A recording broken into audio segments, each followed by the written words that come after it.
ভারতীয় পণ্যের উপর 50% শুল্ক চাপানোর হুঁশিয়ারি দিয়েছেন মার্কিন প্রেসিডেন্ট ডোনাল্ড ট্রাম্প। এই অবসরে দীর্ঘদিনের বাণিজ্য বন্ধু রাশিয়াকে আরও কাছে টানছে ভারত। বৃহস্পতিবারই মস্কোর সঙ্গে আরও মজবুত বাণিজ্য সম্পর্ক গড়ার বার্তা দিয়েছেন বিদেশমন্ত্রী এস জয়শঙ্কর। একই সময় রাষ্ট্রসংঘে আমেরিকার প্রাক্তন প্রতিনিধি নিকি হ্যালি আশঙ্কা প্রকাশ করলেন, ট্রাম্পের শুল্ক যুদ্ধের ফলে ইন্দো মার্কিন সম্পর্ক তলানিতে পৌঁছবে। ফলে বিশ্বব্যাপী বাণিজ্যের হ্রাস আরও বেশি করে চীনের হাতে চলে যেতে পারে। একটি মার্কিন সংবাদপত্রের প্রতিবেদন অনুযায়ী নিকি বলেছেন, চীন ও ভারতের সঙ্গে কখনোই এক ব্যবহার হওয়া উচিত নয়।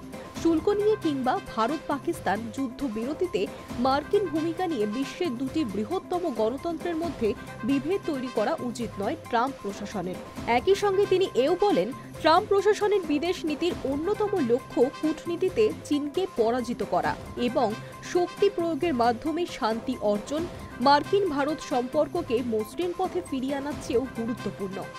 উল্লেখ্য, বৃহস্পতিবারই মস্কো সফরে রাশিয়ার উপপ্রধানমন্ত্রী ডেনিস মান্তরফের পাশে বসে জয়শঙ্কর বলেছেন, আরও বেশি কাজ করা এবং অন্যরকম কাজ করা আমাদের মন্ত্র হওয়া উচিত। স্পষ্ট ভাষায় বলেন, শুল্ক এবং অন্য বাধার অপসারণে সরবরাহ সহজ করতে হবে। আন্তর্জাতিক উত্তর দক্ষিণ পরিবহন করিডর, উত্তর সমুদ্র পথ এবং চেন্নাই ভ্লাদিভোস্তক করিডরের মাধ্যমে যোগাযোগ বাড়াতে হবে। পাশাপাশি উভয় সংস্থাগুলির আর্থিক বিনিময় মসৃণ করতে হবে। বিদেশমন্ত্রী নিশ্চিত করেছেন যে সাম্প্রতিক বৈঠকে মুক্ত বাণিজ্য চুক্তির শর্তাবলী চূড়ান্ত করেছে মস্কো। এটিকে একটি গুরুত্বপূর্ণ পদক্ষেপ হিসেবে বর্ণনা করেন জয়শঙ্কর। এদিকে ট্রাম্পের চোখ রাঙানি সামাল দিতে ভারতের প্রতি উদার বন্ধু পুতিন। তেলে আরও বেশি ছাড় দিচ্ছে রাশিয়া। উল্লেখ্য, গত মাসে ভারতের উপর 25% শুল্ক চাপিয়েছেন মার্কিন প্রেসিডেন্ট। তারপর রুশ তেল আমদানির অপরাধে আরও 25% শুল্ক চাপে ভারতের উপর।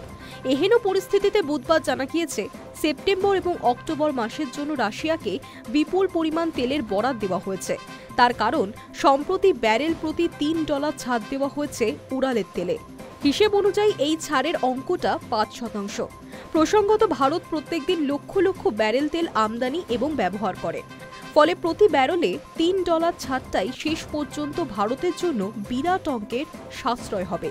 দেশের বিদেশি মুদ্রা ভাণ্ডার থেকেও ব্যয় কমবে। আর এই মুনাফার বিষয়গুলি মাথায় রেখেই রাশিয়া থেকে তেল কেনার পরিমাণ আরও বাড়িয়ে দিল ভারত। তবে এই নিয়ে সরকারিভাবে কোনো কিছুই জানা যায়নি। Hi News network.